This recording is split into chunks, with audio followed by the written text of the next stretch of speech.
Agora vamos falar de um dos suplementos mais comentados das últimas semanas, dos últimos meses, dos últimos anos, o nitrato. Se você pratica exercício físico, se você atua no consultório de nutrição, você provavelmente já usou o nitrato, já prescreveu, já ouviu falar. Agora a grande pergunta, será que ele realmente é válido para melhorar a performance? No vídeo de hoje, você vai aprender à luz da literatura. Por quê? A literatura deu um grande presente para nós nutricionistas e praticantes de exercício físico.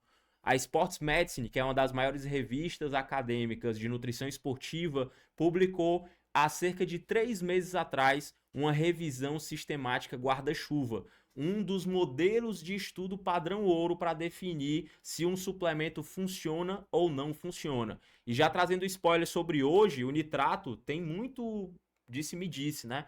Gente que fala que funciona, gente que fala que não funciona, e a gente ficava um pouco perdido. E essa revisão sistemática, ela conseguiu fechar, ela conseguiu trazer um consenso mais didático para que a gente possa utilizar as nossas prescrições baseadas em evidências científicas sérias. Então, no vídeo de hoje, você vai aprender se vale ou não a pena prescrever o nitrato, se valer a pena, quais são as situações específicas, quais são os parâmetros específicos de performance que o nitrato pode melhorar. Ele pode melhorar a resistência muscular, ele pode melhorar a potência, ele pode melhorar o número de repetições até a falha. Quais são as variáveis que o nitrato pode melhorar? A gente vai aprender também um pouco sobre metabolismo do nitrato, as doses que a gente pode utilizar de suplementação e receitas caseiras para você atingir a quantidade de nitrato que deve, caso você opte aí pela suplementação ou pela ingestão de uma forma mais barata, beleza? Então agora vamos começar aqui a nossa aula falando sobre o metabolismo.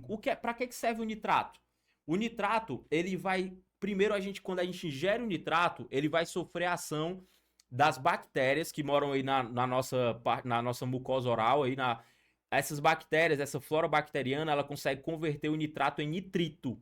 O nitrito, por sua vez, ele vai lá no estômago e na nossa musculatura, ele vai ser convertido em óxido nítrico. E aí todas as possíveis ações positivas do óxido nítrico na performance, do nitrato na performance, vem a partir do óxido nítrico. Então, se acontece alguma falha nessa conversão do nitrato até chegar ao óxido nítrico, você não consegue ter óxido nítrico disponível na musculatura e você não vai ter os benefícios, os possíveis benefícios do óxido nítrico. Qual é a etapa que dá mais errado aqui? É a etapa bucal. Quando você ingere o nitrato, tem muita gente que escova os dentes logo antes ou logo depois. O que é que vai acontecer? Você não vai conseguir converter o nitrato em nitrito porque você vai mudar a tua flora bacteriana da boca. Então é importante você não usar enxaguante bucal ou mesmo escovar os dentes logo antes ou logo depois da suplementação. Eu costumo orientar o meu paciente de fazer a escovação ou então o enxágue bucal 1 hora depois da suplementação, que aí com certeza todo o nitrato já vai ter passado por essa fase e não fazer até 1 hora antes também para poder você não ter ali um efeito negativo na sua microbiota bucal, tá? Depois que essa conversão de nitrito, então você vai ter o óxido nítrico disponível principalmente na musculatura, nos nossos vasos sanguíneos e vai efetuar alguns benefícios metabólicos que podem ser úteis para a performance, como por exemplo, um maior delivery de oxigênio para o músculo. Então, o óxido nítrico ele tem a capacidade de aumentar o volume de oxigênio que chega no músculo, de aprimorar esse transporte de oxigênio através da vasodilatação. Além disso, o óxido nítrico pode melhorar a função mitocondrial, o metabolismo das nossas mitocôndrias. Veja só, é na mitocôndria que acontece o metabolismo aeróbico.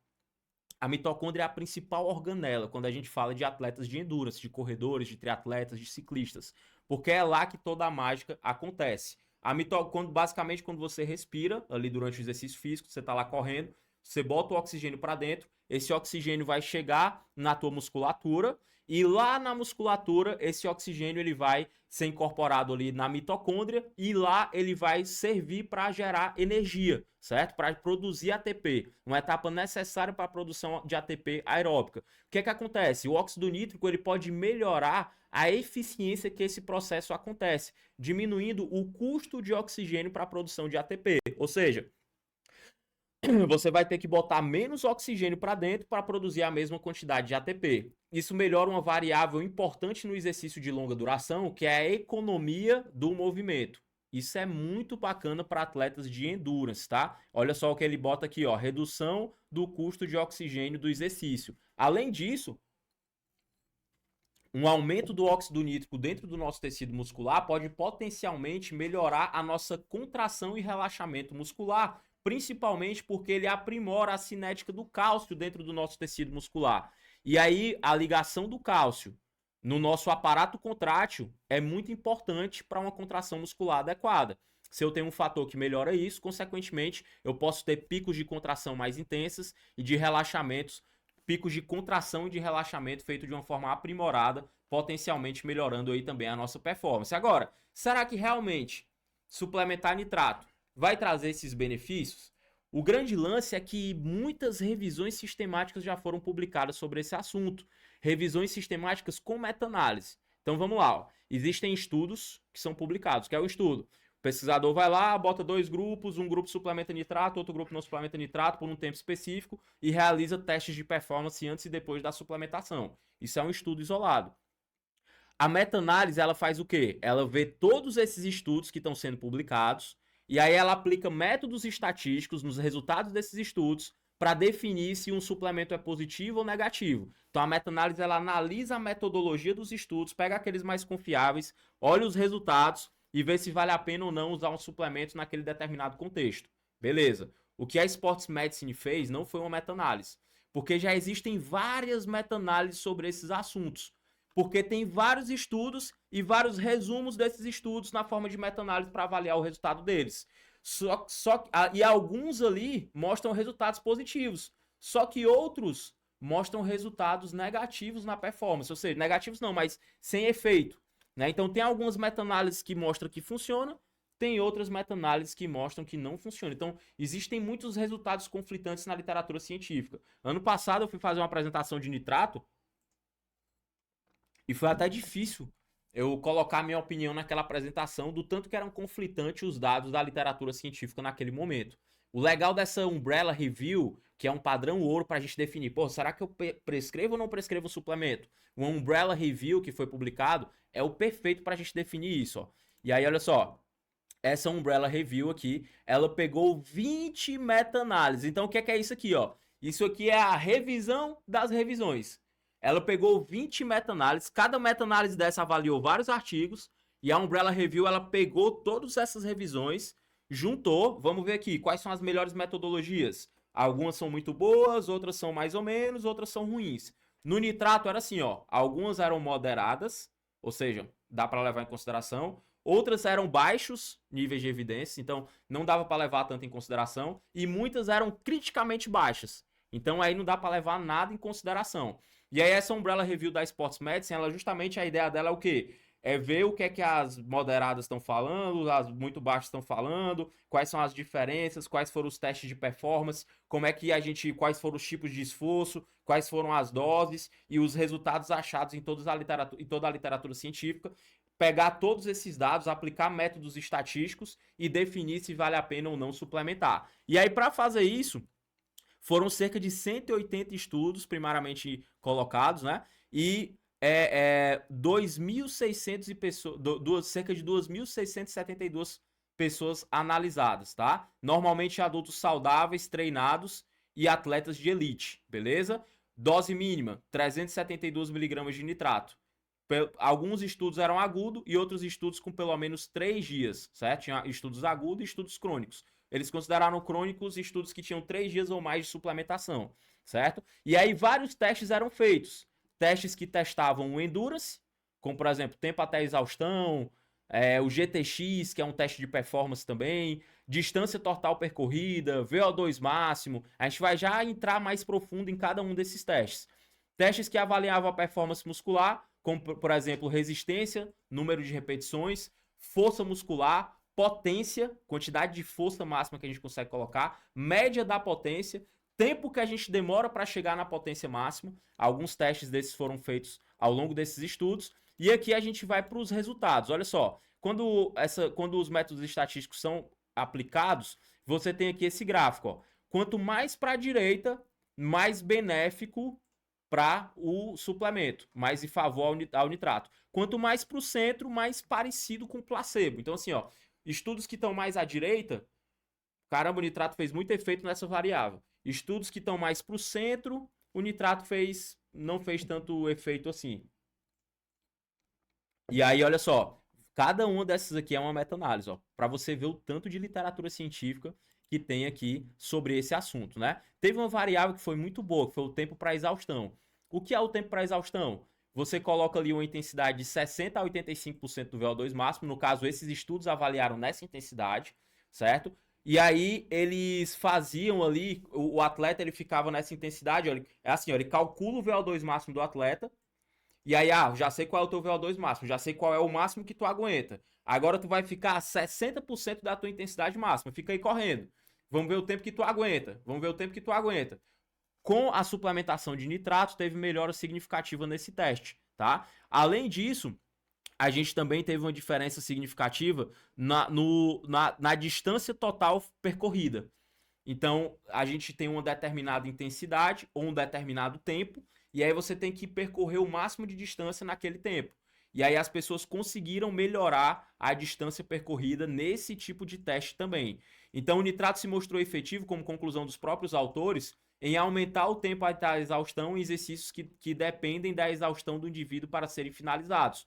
Exercícios de longa distância, por exemplo. A explicação seria a capacidade do nitrato em aumentar a biodisponibilidade de óxido nítrico, um importante vasodilatador que pode aumentar a performance geral, e eu ainda acrescento mais, diminuir a economia de movimento. Vamos já entrar mais especificamente no quanto foi essa melhora de performance. A gente não teve diferenças significativas nesse teste de potência máxima e não teve nesse teste de esforço, na verdade, desculpa, e não teve diferenças significativas no VO2 máximo, certo? Então, como os atletas falaram em relação à performance aeróbica, o nitrato ele traz mais benefícios em exercício de endurance que exigem esforços contínuos e mais longos, tá? Agora vamos entender aqui na performance muscular quais foram os benefícios aqui do nitrato, tá certo? Olha só como esse estudo aqui demonstrou um benefício favorável no muscular strength, né? Mas de uma forma geral, resultados muito conflitantes, né? Alguns mostraram mais, outros mostraram menos. Então, na força muscular mesmo, não teve muita diferença de performance. Teve até um grupo que foi a favor do placebo aqui, ó. Não teve praticamente nenhuma diferença, certo? Então, ele não considera que o nitrato pode ser bom para aumentar a força muscular. Agora, o endurance muscular, você pega uma carga e faz o máximo de repetições com aquela carga, aí você consegue aumentar as repetições de forma significativa. Ó. A maioria dos estudos que testou essa variável mostrou um benefício significativo em favor do nitrato, certo? O número de repetições realizadas até a falha e o tempo de exercício até a falha foram aprimorados com o uso do nitrato, certo? Agora, a potência máxima não teve um aumento significativo, não teve um aumento significativo na média de força que eles conseguem colocar, mas teve um aumento significativo no tempo para chegar na potência máxima. A gente vamos explicar agora com detalhes como é cada tipo de teste desse daqui, tá? Tempo tempo para chegar na potência máxima. Esses foram significativos, ó. Tempo para chegar na potência máxima, endurance muscular, TTE, distância total e PPO. Agora a gente vai mergulhar em cada um desses aqui. Aí você vai imaginar, será que o meu paciente ele se inclui em alguma dessas variáveis, o tipo de esforço que ele faz? Será que se inclui em alguma dessas variáveis? Então vamos lá. Começar pelo TTPO, certo? Que é o tempo que o atleta demora para chegar na potência máxima. Então, um atleta que leva 6 segundos para atingir o seu pico máximo de potência, com a suplementação do nitrato, segundo essa meta-análise, ao invés de demorar 6 segundos, ele vai chegar em 5,2 na potência máxima. O que é que isso pode ser positivo? Um atleta de futebol, por exemplo, ele vai receber um lançamento. Ele vai ter que dar o pico máximo de potência para chegar naquela bola. Se ele usa o nitrato, ele vai conseguir chegar na velocidade máxima dele mais rápido. Então, consequentemente, ele pode chegar naquela bola primeiro. Só que olha só o tempo como foi de 6 segundos para 5,2. Foi esse o resultado, né? Ah, Davi, mas isso é muito pouco. Realmente parece pouco, mas isso aqui é um suplemento, né, gente? Todo suplemento é nesse nível, tá? Não tem nenhum outro suplemento que você vai ver uma melhora muito mais significativa do que isso nas variáveis. Por isso que a suplementação é a coadjuvante, né? Agora imagina um atleta começar o treino com baixa disponibilidade de glicogênio no músculo e com alta. Aí a diferença é muito maior, né? Então isso é um macro. A suplementação é a cereja do bolo, tá? Vamos voltar para a próxima, vamos para a próxima variável que depois eu vou falar a minha opinião do nitrato e como é que eu utilizo na minha prática clínica. O endurance muscular, o atleta irá conseguir realizar mais repetições até chegar à falha. Então, se eu tenho treinos mais metabólicos ali na musculação, até pode ser que o nitrato possa ajudar. Ó. Como é que a gente traduz o resultado do estudo para a prática? Um atleta que realiza 25 repetições no leg irá passar a realizar de 27 a 28 repetições com a mesma carga após a utilização do nitrato. Então, 2 repetições a mais, 2 a 3 repetições a mais, em uma média de 25 repetições no leg, certo? Quase ninguém faz esse tipo de treino, né? 25 repetições, 30 repetições, né? Se tem alguém que faz, o nitrato pode melhorar aí a performance e os atores concluíram que foi significativo. O que é o TTE? O atleta irá conseguir exercer esforço por mais tempo até chegar à exaustão. Então, dado um esforço, por exemplo, eu vou fazer esses dias agora eu vou fazer 23 km de corrida. E aí eu vou ter que chegar naqueles 23 km. Eu vou colocar uma intensidade moderada para eu conseguir completar esses 23 km. Se eu utilizar o nitrato, eu vou conseguir usar aquela intensidade moderada por mais tempo. Quanto tempo? Se um atleta consegue manter um esforço por 10 minutos sem a suplementação, após utilizar o nitrato, ele vai conseguir colocar 25 segundos a mais. Então, um esforço que ele ia manter por no máximo 10 minutos, agora ele vai manter por 10 minutos e 25 segundos. Ah, Davi, será que isso é significativo? É uma cereja do bolo. É uma cereja do bolo que a gente pode usar no tempo até a exaustão. Distância total. O atleta irá percorrer distâncias maiores em um tempo fixo pré-definido. Então, um atleta que consegue percorrer 2.400 metros em 12 minutos, sem a suplementação, agora ele irá conseguir percorrer 2.505 metros em 12 minutos. Então, isso pode ser positivo? Talvez. Por exemplo, a gente estava conversando um dia desse aqui sobre o TAF, né, que é o teste de esforço aí que você tem da polícia, né, para entrar em alguns tipos de concurso, né, tem que fazer o TAF. E aí, de repente, você pode ter uma melhora que no TAF é basicamente isso, você tem um tempo para correr uma distância. E aí, o óxido nítrico pode ser aí favorável para esse tipo de performance e com 3 dias suplementando tu já consegue ter os benefícios. Então, pode ser aplicável aí para esse tipo de modalidade, tá certo? PPO, o atleta irá conseguir exercer forças de trabalho maior, certo? Então, o que é que isso significa? Um atleta que consegue colocar 800 watts de força vai conseguir colocar agora 820 com nitrato. Isso é para ciclista, principalmente. O ciclista ele tem que botar muita força na hora de pedalar. E você consegue medir a força que ele coloca em watts. Todo ciclista que tem um equipamento certinho ali na bicicleta dele, ele consegue medir a força da pedalada. E se ele pedala mais forte, ele pedala mais rápido, ele consegue subir uma ladeira melhor. E aí o nitrato ele pode potencialmente melhorar a força que esse ciclista coloca, beleza? E esses são os benefícios do nitrato. Agora vamos lá, Davi, traduz para a prática. Primeiro vamos falar de doses. 400 miligramas. 380 e alguma coisa, 400 miligramas. É a dose do nitrato que é efetiva. Tem o efeito agudo, Davi? Tem o efeito agudo. Só que o efeito agudo ele acontece com 1h30. Então, se o teu atleta não tem tempo de consumir o nitrato e começar o exercício 1h30 depois, vale menos a pena, né? Mas o nitrato ele também tem um efeito crônico. Então, a partir de 3 dias de uso, esse efeito fica melhor. Então, o atleta ele tem que tomar o nitrato também todo dia. Né? Ele vai treinar ou não treinando, ele vai usando o nitrato de domingo a domingo. Então ele vai aproveitar tanto o efeito crônico como o efeito agudo, certo? Então também é uma suplementação diária. Ele tem um efeito agudo legal, mas os efeitos são melhores quando é crônico. Então você imagina, ó, isso tudo que eu mostrei para você aqui são efeitos com 3 dias de suplementação. Se o atleta não toma 3 dias seguidos, ele vai ter um efeito menor ainda. E aí, vale a pena ou não vale? Né? E aí o que é que acontece? O pico de nitrato, o pico de óxido nítrico após a ingestão de nitrato acontece com 1h30. Então, se você não suplementar 1h30 antes do exercício, você também vai ter um efeito menor do que o que você está vendo aqui no estudo, tá certo? Então, se não der para fazer a suplementação certinha, nem vale a pena começar, né? Não vale a pena o custo-benefício. Agora, se você tem um atleta organizado, que vai fazer a suplementação de domingo a domingo, que consegue consumir o nitrato 1h30 antes do exercício, que tem um poder aquisitivo para consumir o suplemento, ele pode ser uma cereja do bolo na sua prescrição nutricional. Ah, Davi, mas os efeitos são pequenos. Não tem nenhum outro suplemento que dá efeito maior do que isso. betalanina, creatina, cafeína, são efeitos semelhantes. A combinação de vários suplementos pode dar um efeito um pouquinho melhor, mas o suplemento ele não vai fazer um milagre pro teu atleta, tá? Então a gente vai usar a suplementação como cereja do bolo, pra gente não ficar ainda usando aqui o nitrato sem ele merecer esse papel aí, esse pedestal que muitas vezes as pessoas do ramo, principalmente na indústria da suplementação, acabam colocando o nitrato. Então, sim, é um dos melhores suplementos para performance que a gente tem atualmente, que tem mais evidências positivas.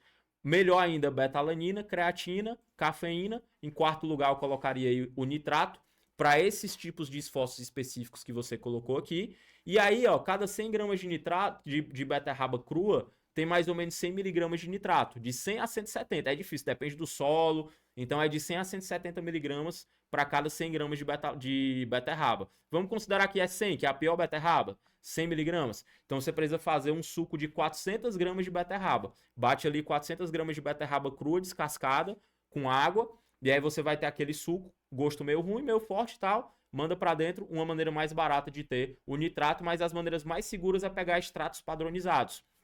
Então, tem algumas marcas aí já de suplementos no mercado que já conseguem assegurar para você que tem aquela dose ali no suplemento. Então essa foi a nossa aula sobre nitrato. Se você gostou desse vídeo, se você gosta de nutrição baseada em evidências, não deixa de se inscrever aqui no canal, senão você vai perder os próximos vídeos. A gente posta vídeo toda semana tem aula ao vivo. Se você não ativa as notificações, se você não se inscreve no canal, se você não curte esse vídeo, o algoritmo vai te mandar coisas nada a ver com isso aqui. Então, se você quiser melhorar o teu algoritmo, se você quiser receber conteúdos baseados em evidências, se você quer acompanhar mais conteúdos aqui do canal, se inscreve no canal, curte, assina as notificações, que isso vai acontecer com você e a gente se encontra no próximo vídeo.